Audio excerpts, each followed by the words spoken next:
Olá, aqui é Michele Munarete. Sejam bem-vindos ao projeto Orai Sem Cessar e a mais uma história do Oração em Prosa.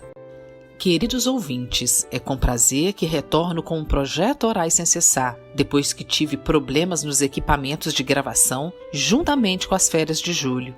Vamos continuar a buscar ao Senhor incessantemente. Hoje eu vou continuar a falar da oração de Jabes.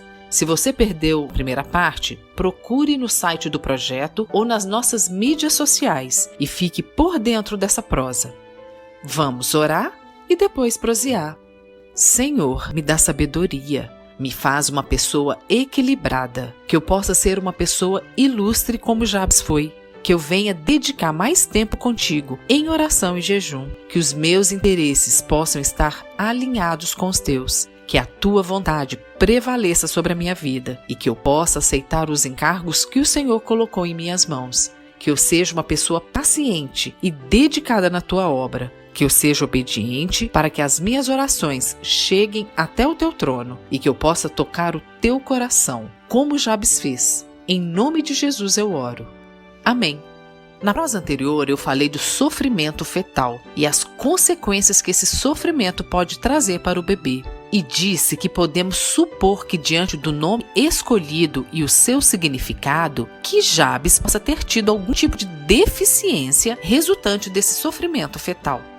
Se realmente houve a hipóxia neonatal e Jabes nasceu com algum tipo de deficiência, ele não era uma pessoa muito respeitada e talvez não tivesse sucesso nos seus afazeres, principalmente para a época. Vemos hoje a falta de algumas leis e regulamentações para auxiliar e incluir pessoas com deficiências. Em pleno século XXI, temos muito a melhorar nesse aspecto. Imagina na época em que Jabes nasceu. Sabemos também que nós, seres humanos, quando estamos relativamente sem problemas ou com os problemas de certa forma controlados por nós, tendemos a nos afastarmos de Deus, ou pelo menos nos acomodar diante do Senhor. Diferentemente quando estamos passando por tribulações que fogem ao nosso controle. Geralmente nós corremos aos pés do Senhor, oramos com mais frequência, jejuamos, vamos à igreja mais vezes, tentamos ser mais ilustres diante de Deus do que estávamos sendo. Se nós percebermos também, quando o Senhor Jesus saía pregando o Evangelho, somente aqueles que estavam com grandes tribulações corriam aos pés do Senhor suplicando cura e libertação. Jesus andava em meio a multidões, mas somente os mais ilustres foram lembrados nas Escrituras, como a mulher do fluxo de sangue, o paralítico de Cafarnaum, a mulher cananeia, o cego Bartimeu e poucos outros. Outra coisa importantíssima a ser observada na oração de Jabes é que ela começa com um si. A palavra si em português pode pertencer a várias categorias gramaticais. Eu já expliquei isso num outro podcast. Dentre tantas categorias, o si também é uma conjunção subordinativa condicional. Ela estabelece um sentido de condição, podendo equivaler-se a caso não. Então perceba bem que Jabes não fez uma petição a Deus apenas, mas antes disso ele ofereceu algo em troca. Na palavra do Senhor, antes de dizer "e Deus lhe concedeu o que lhe tinha pedido", tem o sinal de reticências. São aqueles 3 pontinhos que exprimem uma frase sem final, que sugere que algo deixou de ser dito, mostrado ou escrito. Se analisarmos a oração de Jabes e a famosa oração de Ana, perceberemos que todas as 2 orações, os oradores fazem um acordo com o Senhor lhe oferecendo algo em troca. Vejamos a oração de Ana.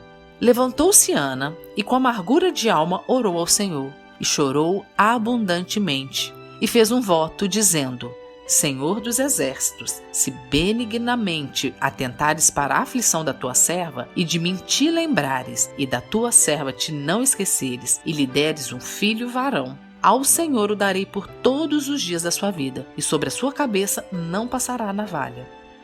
A oração, na verdade, até parece a mesma. As 2 começam com o se o Senhor atender a minha oração, eu farei isso a ti. Entende agora que não adianta repetir a oração de Jabes ou a oração de Ana se o seu coração não tiver o mesmo propósito que as orações deles?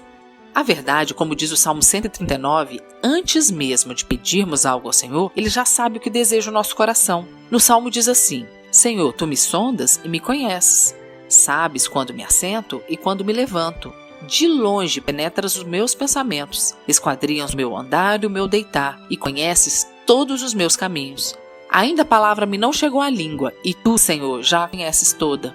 Ou seja, o Senhor sabe muito bem as intenções do nosso coração e para quais propósitos estamos lhe pedindo algo. Outra coisa que devemos levar em consideração é que tanto Jabes como Ana terminam as suas orações de maneira humilde. Que seja comigo a tua mão e me preserves do mal, de modo que não me sobrevenha a aflição. Eles reconheciam suas fragilidades, fraquezas e vulnerabilidades. Quantas foram as vezes que nós oramos, até brigamos com o Senhor? Questionamos o porquê da petição ainda não ter sido atendida, ou perguntamos por que fulano ou ciclano tem isso ou aquilo e eu não. Comparamos nossas vidas com a dos outros e quase nunca oferecemos um verdadeiro propósito para tais petições. O quanto nós temos sido mais ilustres do que os outros. Volto a falar dos posts que as pessoas curtem dizendo que essa semana você vai receber isso ou aquilo, mas no post "Vamos orar", ninguém se interessa. Porque as pessoas querem tudo de mãos beijadas, além de não quererem consertar as suas vidas. Não querem fazer jejum, acham que oraram no culto passado já tá bom, levantar de madrugada, nem pensar.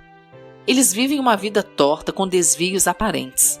Não falo para julgar ninguém, mas existem cristãos que não se envergonham mais das suas ações, usando a palavra equivocadamente a seu favor.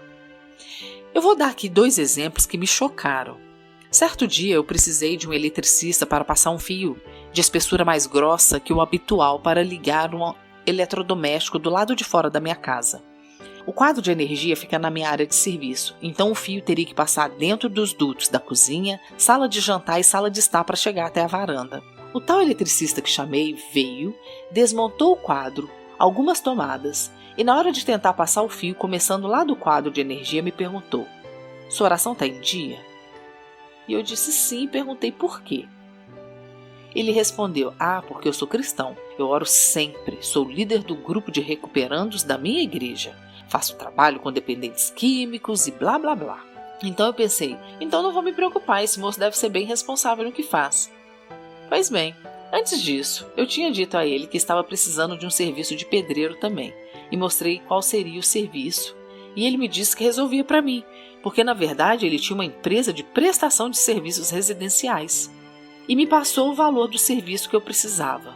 Mas na hora de passar o fio, ele não conseguiu nem introduzir no quadro de serviço e começou a colocar defeito dizendo que o eletricista que tinha feito o quadro fez isso e aquilo de errado. Mas ele ia tentar outra maneira e me perguntou se podia quebrar um pedaço do gesso da minha sala para passar o fio de outra forma. Resumindo a história, ele quebrou o gesso e não conseguiu passar o fio e me aconselhou a vender o meu eletrodoméstico, porque eu não ia conseguir ligá-lo na varanda conforme eu tinha pensado. E para piorar a história, antes de ir embora, ele me pediu ainda um valor, porque ele tinha me dito que perdeu muito tempo na minha casa ao invés de atender outros clientes. E que a culpa não era dele, já que o eletricista anterior que tinha feito o serviço mal feito. Eu achei caro, negociei com ele um valor menor, então chamei outro eletricista. Contei toda a história, como ele não conseguiu passar o tal fio.